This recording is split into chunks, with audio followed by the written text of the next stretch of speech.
tell you, this is a pleasure for me because this is giving back. As John said, my dad is a Vietnam veteran. My dad was a World War II veteran.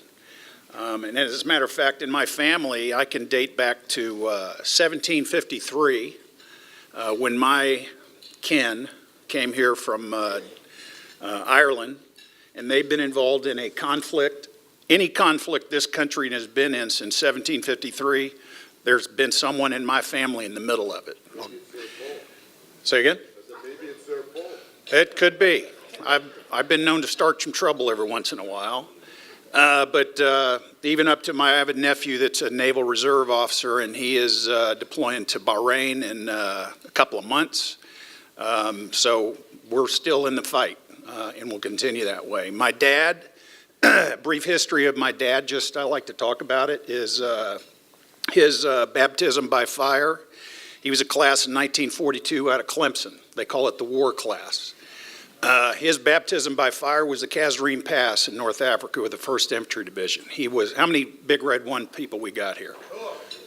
If you're going to, in a 20-year career in the Army, I never could get my timing right to get with the first ID. I wanted to so bad, but I just couldn't get the timing right. But he fought with the 1st Infantry Division in North Africa, invasion of Sicily, and D-Day, Omaha Beach. And when the war ended, he was in Czechoslovakia. And he remained in the military for 30 years, the infantry officer.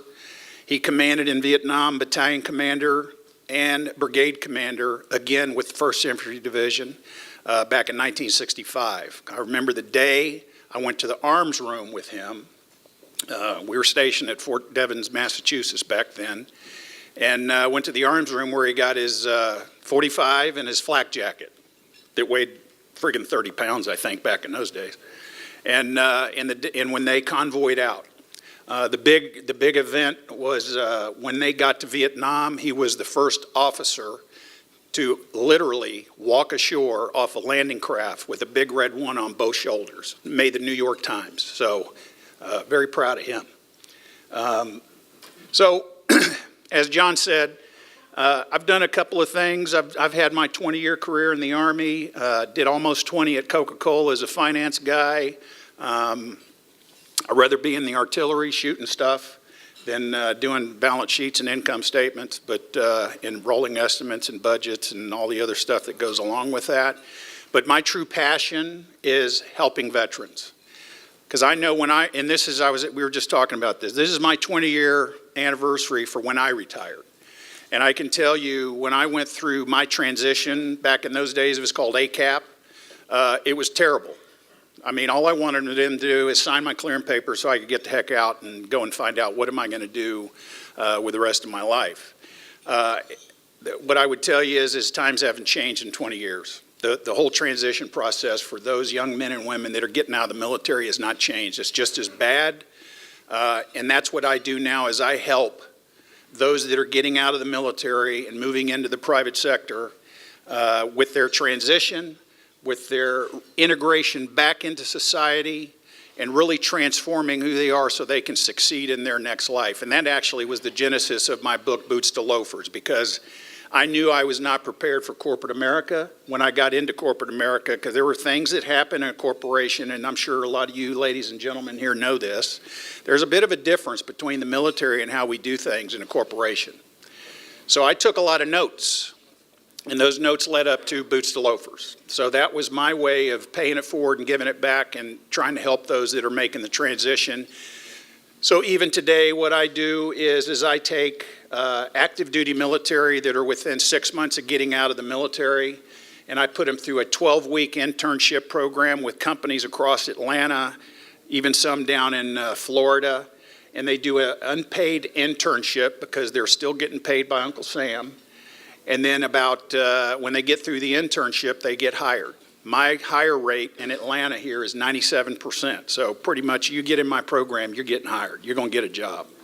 And what I like to do is I don't really say I want to get them a job. I want to get them a career. Anybody can get a job out there. There's plenty of jobs. I want to get them to career so they can succeed and really thrive in their life post-military. So as part of this whole journey that I've been going through over the last few years, 5 years ago, as I was running, like John alluded to, the whole veterans movement at the Coca-Cola Company, I started that in the year 2000 when I noticed at the Georgia Veterans Day Parade downtown. I went down there and I looked, and this was actually it was in 1999, and I watched this parade and I noticed that the Coca-Cola Company was not there. And I knew the history of Coca-Cola and the armed forces dating back to 1941. And I was a little disturbed by that. So being a kind of a type A guy, I did something about it. And now for the last 20 years, Coca-Cola has been celebrating Veterans Days every year, and it's actually turned into a multi-day event, partnered with the USO along the journey and all kinds of things like that. So that's my legacy with the Coca-Cola Company. So about 5 years ago, I was wondering, so I know what Coke does for vets, and I know how Coca-Cola is affiliated with the armed forces. What about all these other companies in Atlanta? The UPSs, the AT&Ts, the Home Depots, and all of them. So I got a hold of this young Marine captain who was at Coca-Cola. And I said, okay, I got a project for you. I want you to reach out to all these companies. I want to know, do they have a veterans group? And if they do, let's invite them to the company. I want to hear, what are they doing? So we did that. So 5 years ago, actually it was late January, so a little more than five years ago in 1 week, basically. We had a meeting at Coca-Cola for about 4 hours. And all of these company representatives, they were all vets, got up and they gave like a 5-minute briefing on what they were doing in the community for veterans, in their companies for veterans, and what is their interaction. That was the birth. That was the birth of this organization right up here, Vetlanta. We had that meeting. It was followed by another meeting, followed by another meeting. And my challenge to the group was this. It was very simple. Can you imagine what we would get accomplished in the Atlanta area if we actually banded together? And they were all like starstruck and everything. And they're like, yeah, we ought to think about that. So that's what led to the additional meetings. Somewhere along the line, a company by the name of J. Walter Thompson. Any Marines in here? Do I need to slow down talking or something? So J. Walter Thompson does all your marketing for the past 80 years or something like that. So J. Walter Thompson stepped up, and they said that they would help us form and develop this organization. So they actually came up with the logo on the top right up there. They came up with the name Vetlanta. They helped us develop our strategy, our structure, at least the skeleton of our structure, and really kind of give us some guidance. Because literally we started with about 20 guys and gals sitting around a room drinking beer and eating pizza and going, hey, what do we want? Let's kind of see what we can do to develop this. And they put some limits to this and really gave us some structure. So really over the last 5 years, what we've managed to do is we've been able to grow this organization to over 3,000 people. So here's the kicker, though. We're a club. We're not a nonprofit. We're just a club. That's all we are.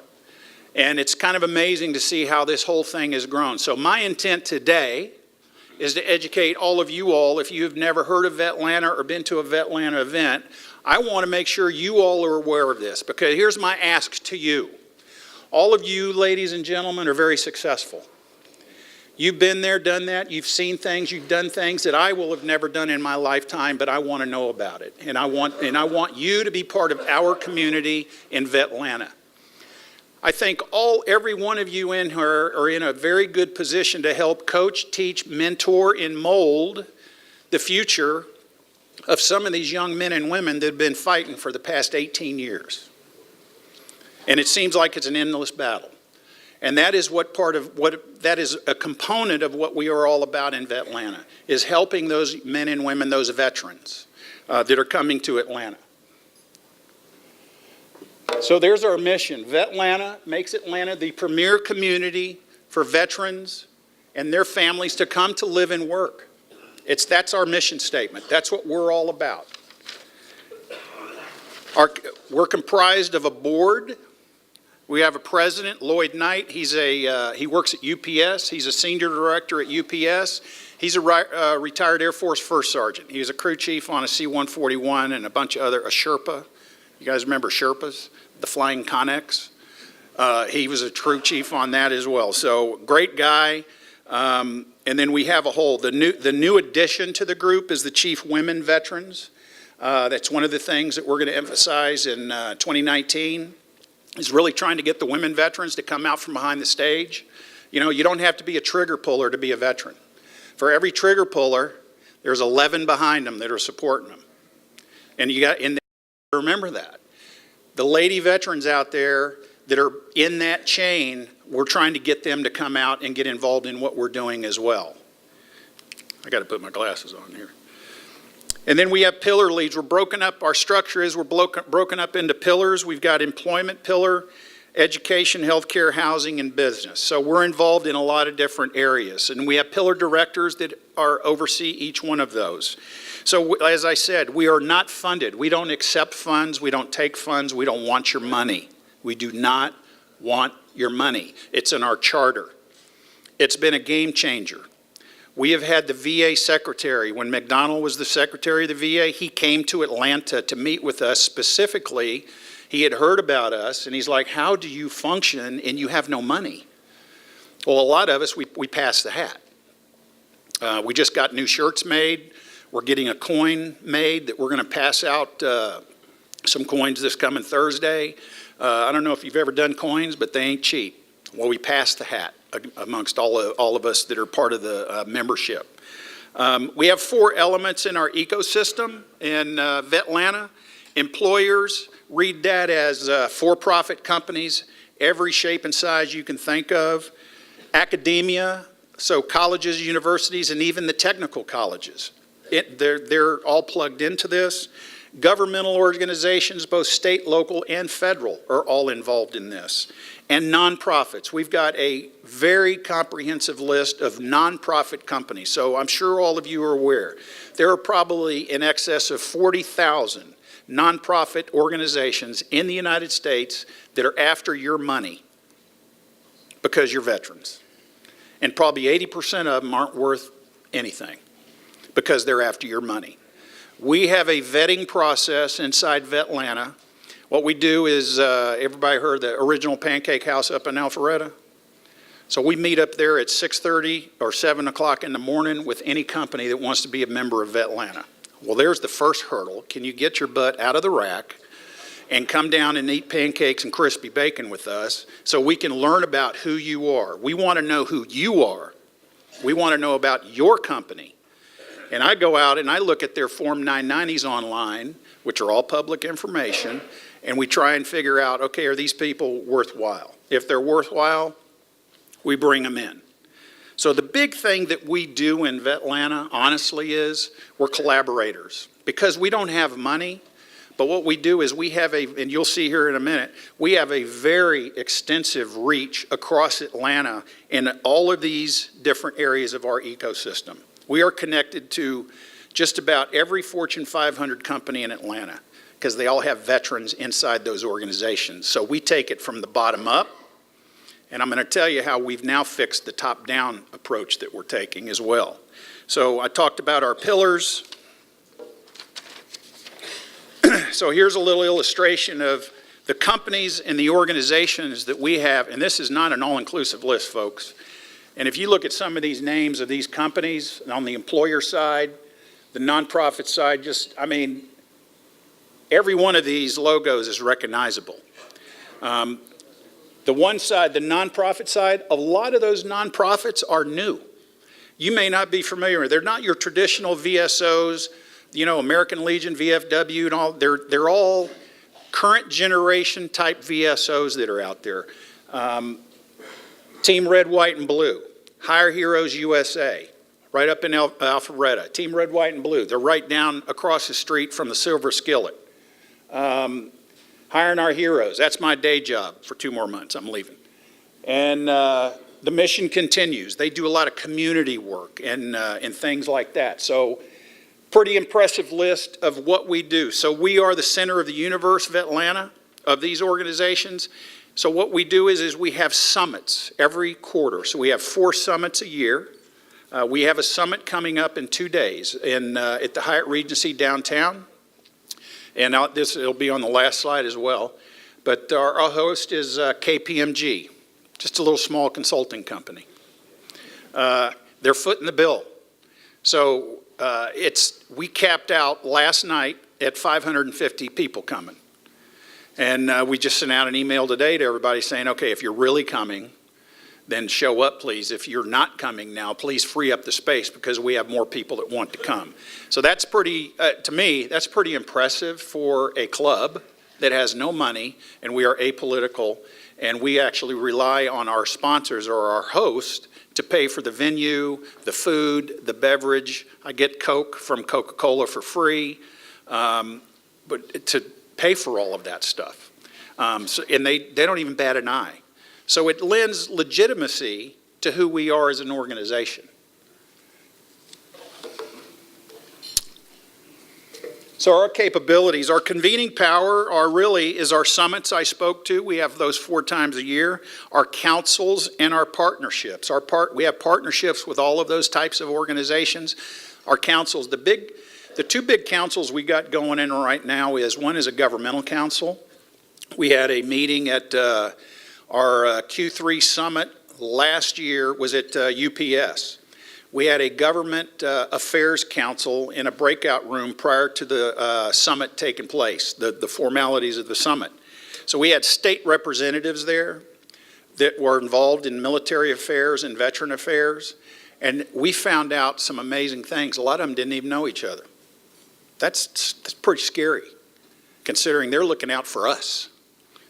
So we introduced them to each other, and we had some very good conversation about how are we supporting our veterans in the Atlanta area. And really we want to put Atlanta on the map. The group that I'm heading up are all the veteran business, they're called veteran business resource groups. It's basically the veteran groups that are embedded inside all of these companies. So right now, I'm working with Cox, the overall company Cox, because they just started a veterans group and they're stumbling along and they're trying to figure it out. Well, I started the one at Coca-Cola. Lloyd Knight started the one at UPS, so we're helping them because we know the stumbling blocks they're going to run into. So we're helping them out for that. Our brand recognition, purity and purpose, non-funded and apolitical. I mean, our meetings, I'm going to tell you, get pretty sporty sometimes. They're not your typical corporate little stuff suit meeting. When you leave a meeting after about an hour, you're not really sure what you heard or what was going on. Trust me, you're going to know what's going on when you come to our meetings. We're very upfront and transparent in everything we say. But we're very protective of our brand.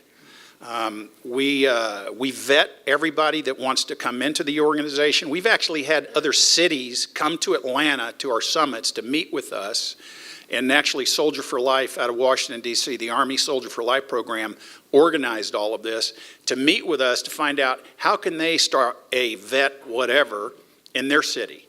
So now there's a vet Birmingham, there's a vet Charlotte, and we've had people as far away as Denver, Seattle, Chicago, San Diego.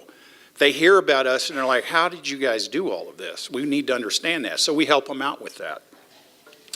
Relationships. Our network is quite extensive. A lot of it is based on personal relationships through our membership, and it's who you know. You all know this. It's who you know. I wish I'd have known that 30 years ago. I didn't pay any attention to it. But it's all who you know, and then it may not be who you know, it may be who they know. Well, we figured that out pretty doggone quick. So that's how we get a lot of things done around Atlanta and the surrounding area. Our vetting authority, I've talked about that. And then our depth. So our depth in companies across Atlanta has really been from the bottom up, and really with the veterans groups and raising awareness, and we get into these companies, we have our summits, and then the light comes on and they go, wow, we really want to support this movement and this organization. What we have not been able to do is get from the top down. Well, we just fixed that. So we now have 3 advisors, special advisors for Vetlanta. One, his name is John Tien. John Tien works for Citigroup. He started a big veteran movement down in Jacksonville before he came up to Atlanta. And he also is the chairman of the Mission Continues. He's a White House fellow, retired Army colonel, Rhodes Scholar. I mean, this guy's brilliant, and he's just a great guy. So he's one of our advisors. Another one is Chris Peck. Chris Peck retired last year from UPS as an HR VP. Also very well connected in the Atlanta area. And then really to tie up, to kind of encircle the whole trifecta is got a guy named Steve Cannon. I don't know if you heard of Steve Cannon. He is the CEO of the for-profit side of Arthur Blank. So he's the CEO of the Atlanta Falcons, Atlanta United, PGA Golf Superstores, and a ranch in Montana, which is actually where I want to go fly fishing. But he's a West Point grad, field artillery officer, so he's got to be great. And we just met with him a week ago, and he agreed that he's going to be a special advisor for our group. And actually, our Q2 summit, which will probably be in May, is going to be at the Mercedes-Benz Stadium. And we're looking at having in excess of 1,000 people showing up once we get the word out, because we're going to turn on our big ask to them is going to be, we need help marketing this thing and getting it across not just Georgia, the Southeast. We want people to come here from the Southeast so we can help. The big thing that we do at these summits really is about the first hour and a half of it, where we do networking. Gripping and grinning, getting to know people, and getting all of these vets to come out of their shell and meet people, because you never know where your next opportunity is going to come from. You never know who you're talking to sometimes when you go to these Vetlanta summits. And all of a sudden, you're getting, hey, contact me, get back, send me your resume, boom. All of a sudden, they got a job, or they've got an interview. They get them in the door. And I am fully convinced, once you get a veteran inside the door and they are prepared for their interviews and they can come across and they got their 30-second elevator pitch ready to go, they're going to get hired. And they're going to be nothing but a major asset to that company. I am a true believer in that, and that drives me every single day to help people do that. Our trade-offs were deliberately not funded, so we don't have any money. So that's a trade-off that we have made that decision. We thought about going nonprofit, but it's, to be honest with you, it's just a pain.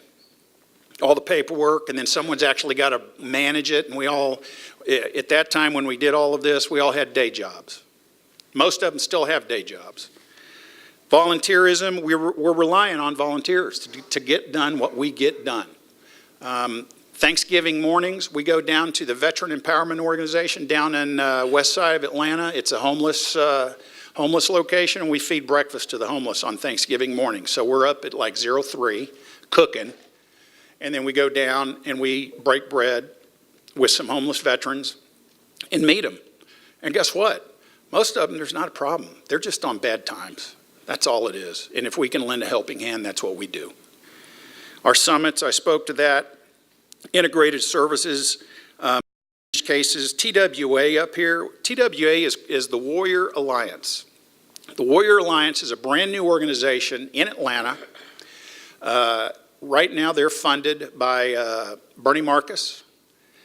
He contributed $1.5 million to them. And I believe he just did another 1.5. So they're brand new. So the difference between what Vetlanta does and what Warrior Alliance does, we actually fit pretty good together. They're more of a caseworker type organization, and we're more of a strategic type organization. So we help try and bring all these entities together to work together. And I've seen it time and time again at these summits where, you know, X company meets Y company, or X nonprofit meets Y nonprofit, and they stand there and they go, well, I didn't know you did that. Well, I didn't know you did that. Next thing I know, they're talking and they're collaborating and they're getting things done. For one thing, helping a veteran. That's it. That's the agenda. And it's, you know, everybody wants to know what's the next thing. I mean, how much money do you, no, we just want you to help veterans and their families. It's that simple. So case management and things like that. So the Q2 summit I spoke about in May is going to be the coming out of the Warrior Alliance. So we have partnered with them. How many of y'all watched the Super Bowl, or at least the national anthem? Did you watch that? Gladys Knight? We got an ask out to Gladys Knight right now to sing the national anthem at Q2 summit. because she's right here in the big ATL. We want her back. She did an incredible job. I was off my feet. I was up, standing when that happened. It was just incredible. She did a great job. And thankfully, no stupid stuff happened at halftime. Other than, I didn't really care for it. But. So here's kind of this is what Command and General Staff College does for you. How to make a matrix. So across the top are our pillars, and down the side is basically our universe, our ecosystem. So here's the intersection of all these organizations, and this isn't all inclusive, but all the organizations that we work with day in and day out. And it gets pretty extensive on some of the things that we do. I'll give you an example. How many of you all have ever heard of the Vector Center down in Warner Robins? I know you have, Dan. I would be surprised if you didn't know that. Who's heard of the Vector Center? No? It is the only type facility in the United States. It is funded by the state of Georgia. They have they got multiple things that they do down there.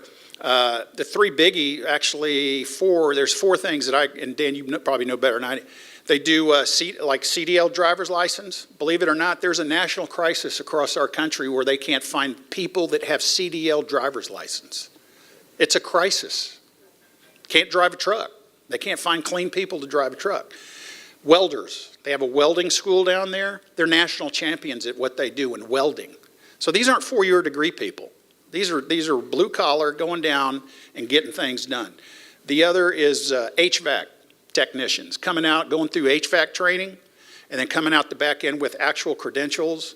And you know how many HVAC companies we got in Atlanta. I mean, every time I turn around, there's a new one popping up someplace. So having a certified HVAC technician right out of Warner Robins.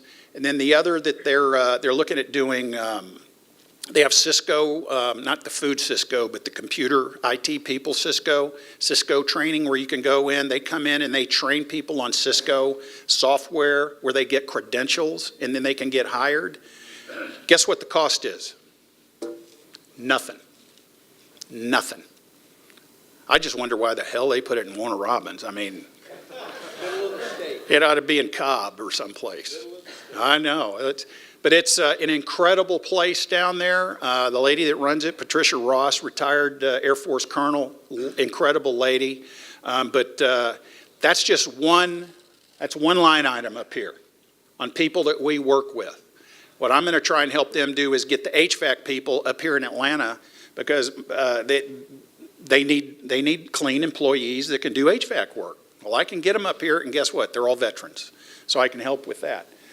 But this is kind of this is what we do all the time. So our pillar leaders across the top are always out talking and coordinating, collaborating with all of these other organizations out there to help veterans and their families in the Atlanta area. Another organization that's in Atlanta through the Shepherd Center, the SHARE initiative, helping out those current year or current fight, I guess, veterans that are coming out with traumatic brain injury and PTSD.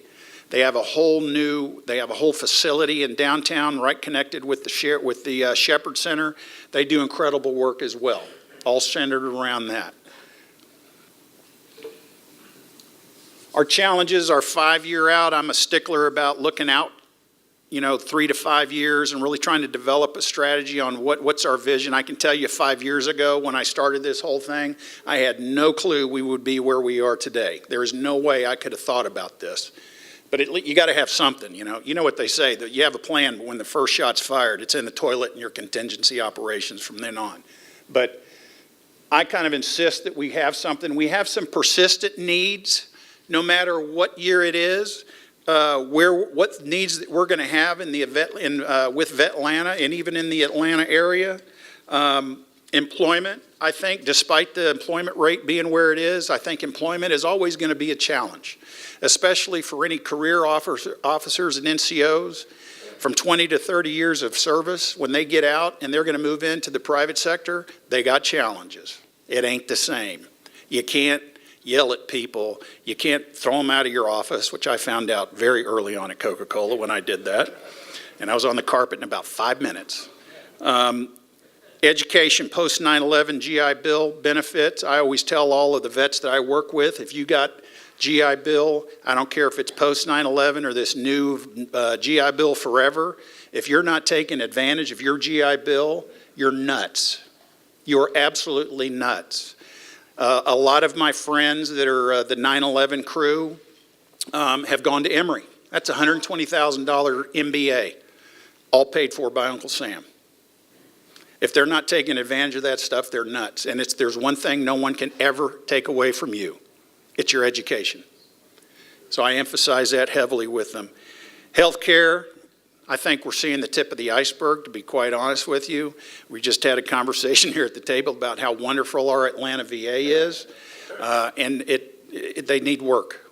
I mean, severe work. And I'm not sure what the right answer is. I'm not sure what emphasis, where the emphasis needs to come from, but it's got to get fixed. It really does. The whole top tier of the VA medical was fired a few months ago. All of them, gone. I was told, because Vetlanta is the CVEB for the VA, we're the Community Veteran, I don't know what the E is, something board.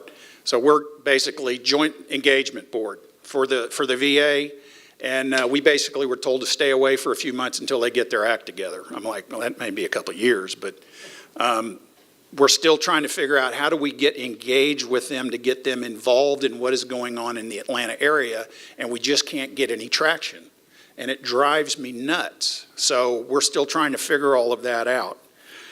Housing services, both from aging to maintaining to homelessness to who are the veteran-friendly realtors in the Atlanta area.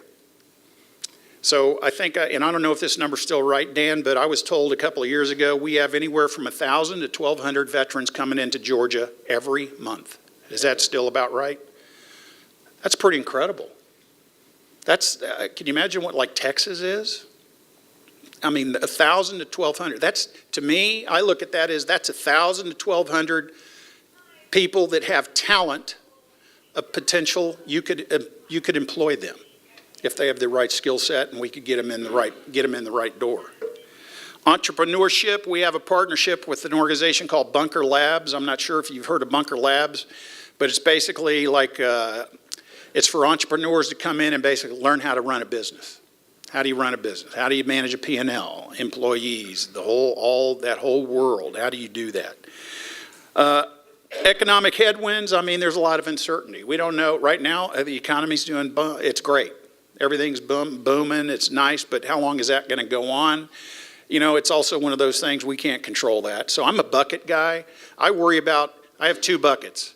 You can worry about this because I can influence it, or you can not worry about it because I can't influence this. So I don't worry about that I can't influence it. You're wasting my time. So to me, the economy, I can't influence that, but I want to be aware of that. Changing veteran demographics, women veterans. Just in the state of Georgia, we've got 13% of the veterans in Georgia are women. I'm after every one of them to come into the Vetlanta so we can help them out. I'd mentioned this, so there's anywhere between 175 to 200,000. I think in 2018 there was 240,000 military that separated from our armed services in 2018. So on average, 175 to 200,000 are getting out of the military every single year. So you got to figure out how to tap into that and help those vets out there. And then I already mentioned this about the number of veterans that are coming into Georgia. There's almost 1 million vets in Georgia. I think it's about 800,000, something like that, that are in Georgia alone. Known vets. That's always a problem. And then the increased impact on our Guard and Reserve. I can tell you back in my day, 20 years ago, the Guard and Reserve were definitely not in the fight like they are now. And I'm sure all of you all know the 48th is gone. 48th's in Afghanistan, playing in the sandbox. To me, that's a big deal. I don't worry about them. It's a mature theater. Hell, they probably got brick buildings over there by now. It's been 18 years we've been in Afghanistan. What I worry about is is, the spouses and the kids that are right back here in Georgia, that mom or dad have not been gone before, and now mom and dad are gone, and I got to pay the bills, or I got to get food on the table, or I need diapers, or whatever. I mean, we are connected at the hip with the 48th Brigade Family Support folks, Lieutenant Colonel Mike Lipper, to help them out. And the way that we help out is exactly how that previous slide was, where we reach out to our corporate partners out there. And what I used to do at Coca-Cola is I'd have 55-gallon drums, and I'd put them on every single floor going in the stack of our building, of the USA building, the North America building, and put a sign on there saying, donate, for the 48th Brigade families. These are the types of items we're looking for. I'm going to tell you, within a week, I'd need semi-trucks pulling stuff out of there. So that's the way that we help the 48th and what their needs are. If your group wanted to reach out and help them, Mike Lipper is the guy. He is the man. So I don't think I don't even know if they've only been a month now, something like that. So I don't know what's going on, if there's been any issues or anything. There's another CGSC chart here. So our campaign plan, this really lays out a lot of the initiatives that we have done in Vetlanta over the years. So our quarterly summits in 16, all of our pillars, kind of instituting and standing up our pillars. This was a later on add to our structure and organization to get our pillars going. They're all going, ping on all cylinders right now. Community operators, the TWA soft launch. So the Warrior Alliance, so like I said, our Q2 summit's going to be the coming out party for the Warrior Alliance. Steve Cannon and our advisors will be there and speaking about that, and we're probably going to have a lot of C-suite people there as well, which is where we're relying on Steve Cannon and Arthur Blank and even Bernie Marcus to do the reach to the senior level C-suites across our state and across our city to come to this event and to remind those senior executives and CEOs out there that, oh, by the way, you realize your veterans inside your company are already doing this. To remind them of that and to get engaged. To me, and I'm a little biased, it's their obligation to get involved in stuff like this if you're going to live in this country. We have another one briefing that we do. It's called Military 101. The one thing we have found out that, we are the other 1%, folks. Believe it or not. There's that other 99% out there. They don't have a clue what we do in the military except what they see in the movies and the news. And we all know how accurate that is. So we take it on as our obligation, and I even tell the people that I put in through my program, it is your obligation as a veteran to educate those other 99%. You have to do that. It's got to be part of your mantra to do that. So what we have done in Vetlanta is we have developed a briefing called Military 101. We got it certified by SHRM, which is the big HR certifying organization. I don't even know what SHRM stands for, resource, but anyway, it's HR stuff. So HR, like a CPA, has to get CPEs or credits every year to maintain currency as a CPA. It's the same thing with folks that are HR people that have certifications and a lot of initials after their name. So we had SHRM certify our briefing. So we go to companies across Atlanta with Vetlanta representatives, and we teach the value of hiring a veteran to these HR and talent acquisition folks so they understand the military, because they don't understand the military. So that's what we do. And they get credit hours toward their certification as being an HR representative, or a HR and talent acquisition professional. So it's kind of a double whammy. So we do a lot of that. Lunch and Learns, we have business lunch and learns for our entrepreneur effort that we do through our business pillar. And then we're just now getting into heavy duty into the home ownership and homelessness. We just got a new housing pillar lead, Jim Lindemeyer. I don't know if you guys have heard of him. He's in Cherokee County. He just put a statue up in the Cherokee County Veterans Park. It was all over the news. There must have been over 300 people there. It was amazing. So Jim he's really heavy into the homeless veteran world, we're just trying to get them to expand it into who's the good realtors and housing and things like that. The women veterans, as I said earlier, we're just getting that started. We're probably going to emphasize that in our Q3 summit, which we will have at the Coca-Cola Company, and that'll be sometime, it's going to be the latter part of September. Councils I spoke to early, the VBRG is the Veteran Business Resource Group. I'm heading that one up. The Government Affairs Group is being headed up by Matt Grob, who works his day job. He works for DOL, Vets, as well as Lloyd Knight, who's the president of Vetlanta. VSO Council, it's more, veteran service organizations, like I said earlier, they're a dime a dozen, they're everywhere. We're going to have a council, and we're going to try and bring them together and get them organized here in Atlanta so we know the good, the bad, and the ugly, because you find out very quickly when there's money in the room, there's the good, the bad, and the ugly, trust me. And we vet them out. And then our advisory council, which we just started off with John Tien, Steve Cannon, and Chris Peck. So our achievements, our quarterly summits, they're always big. This one we're having in a couple days, I'd mentioned we got over 500 that are signed up. Q2 will be over 1,000. Our military 101 lunches, we're doing those about every quarter as well. We'll probably pick them up towards the end of the year when everybody's wanting their credits so they can maintain currency. Pillar events, we have hiring events. We partner a lot with organizations that are having job fairs. I am not a fan of job fairs.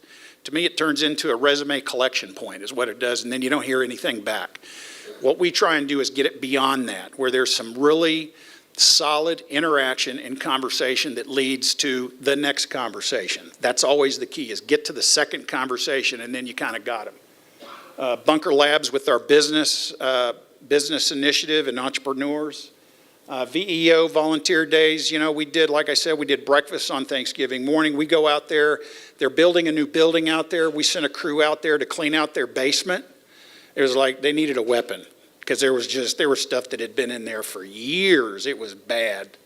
TWA, the Warrior Alliance Partnership, is a very big deal. Once we get solid partnership with TWA, between Vetlanta and TWA, we've got Atlanta covered. Trust me. It's going to be pretty big what's going to happen when we start getting this thing going in Atlanta and with all of our partners that we have inside of Vetlanta. Vetlanta Voice and the Real Hero Report. Vetlanta Voice is our monthly online periodical that we sent out. The latest version just came out. And then Real Hero Reports is a free online and paper periodical that comes out, and it's geared toward veterans, military, and first responders. The couple that does that, they're in Woodstock, and they cover Atlanta. And there's a lot of coupons and things like that. So if you're a coupon clipper, there's your magazine. It's got it all in there. And then they have feature stories and things like that. Our 2019 focal point, the launch of Warrior Alliance, homeless veteran community, their point in time count, January. So just 2 weeks ago, I don't know if you guys knew this, there was a point in time count across the nation. So you head out at about 8 o'clock at night, and you get back in about 5 in the morning, and guess what you're doing? You're counting homeless veterans. It got a little sporty. There was a cop with you, so you got to have a badge and a gun. And there was a couple situations where it got pretty interesting because you were wanting to grab yours, and you didn't have it because you had the badge and a gun. But downtown Atlanta's got some pretty interesting places, and there are a lot of homeless vets down there. I don't know if you know this, but a couple of years ago, I actually had the VA medical SES, the senior persons, tell us at the Q4 summit of 2017 that Atlanta has solved the homeless veteran problem. And I had Franz, who's the CEO of VEO, sitting next to me, and I remember turning to him going, wow, you're out of business. What happened? Well, that's great, man. He goes, I don't even know what she's talking about. His billets are full. So there's a huge problem. This guy, Jim Lindenmeyer, who's our housing pillar lead, he puts on a backpack, and up in Cherokee County in Canton, he'll put on a backpack and he'll go up in the woods looking for them. He knows where all the camps are. I mean, they have like a base camps, very sophisticated. And a lot of these folks are very happy with it. They don't want to come back into society. They're fine. So it's kind of an interesting world. But we participated in the point in time count last couple of weeks. Our Women's Veterans Program, I mentioned, our Q3 Summit, and then standing up our different councils. So here are, dating back, these are the companies that have actually been our sponsors or our hosts at our summits. You can recognize these logos. I can tell you right now, after a career at Coca-Cola, if Coca-Cola did not want to hitch their wagon to a company or an organization or anything, they are not going to do it. It is a very conservative company. But they hitch their wagon, it'll be 4 times in the last 5 years. Same thing with UPS. UPS, their CEO actually shows up at our summits at UPS. KPMG, another great company. I mean, they've really stepped up. And it's the old words, I think it's First Army. It's all about deeds, not words. And I live by that. Talk's cheap. There's another way of putting it. So if you're going to talk about it, do it. And then you can see across the bottom, we've already got companies lining up for next year. We just started this year. I mean, PwC, PricewaterhouseCoopers, another little small consulting company. Emory, Georgia Pacific, little company, little side company for the Koch brothers, and Wells Fargo. So I mentioned Thursday down at the Hyatt Regency downtown. If you guys, every one of you are welcome to come. Don't worry about registering just because our registration is down right now because we're maxed out. If any of you want to see what we do or get involved or just come and look. Is Jim Balcom here? So Jim comes. He comes in the capacity, I think, as a CASA. But I would encourage you to come down and get to meet some of these young men and women that have been fighting a fight. You would be very, very impressed at what they're doing in their lives now.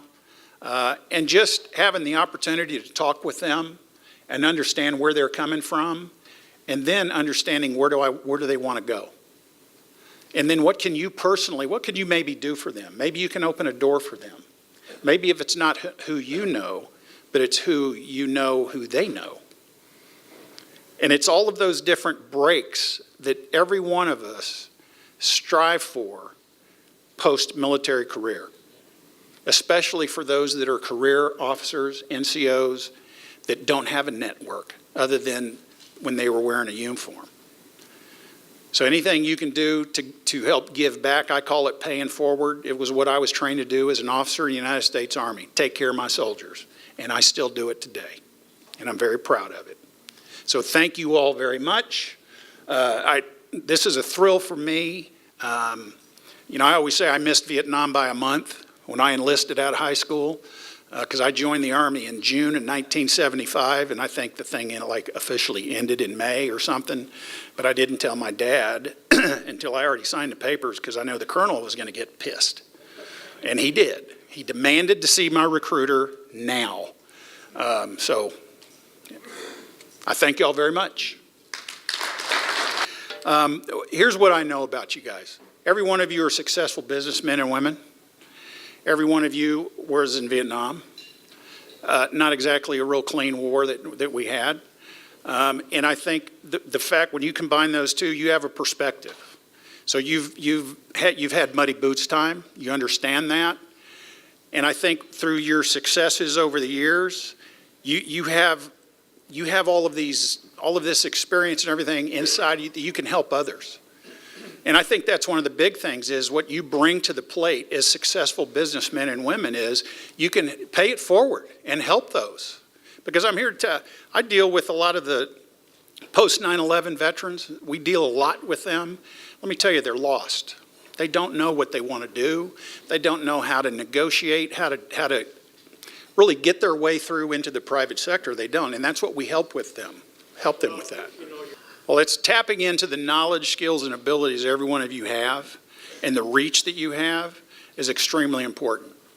And for the Atlanta area, I'm going to tell you, one of the hardest things we can't seem to crack this nut either, trying to get through to the city. The mayor in the city is like, are you kidding? Or they have nuclear combinations in there or something? Okay, you can't break through to them. It's very, very difficult. I can tell you we have a great relationship with the Georgia State Veteran Services and Mike Roby and everybody. They come to our summits and we're joining at the hip with them on everything. But just all of your connections in here would be incredible to help those men and women that have come to our summits and to get to know them and understand them. Or look at our pillar structure. Is there something in there that you may want to dive into? How many of you are successful businessmen that own your own business? Get involved with Bunker Labs and help and use your knowledge and your bruises and everything that you've had over the years to help those that are trying to do the same thing that you may have done 50 years ago. And you were trying to figure it out, and there wasn't a Bunker Labs.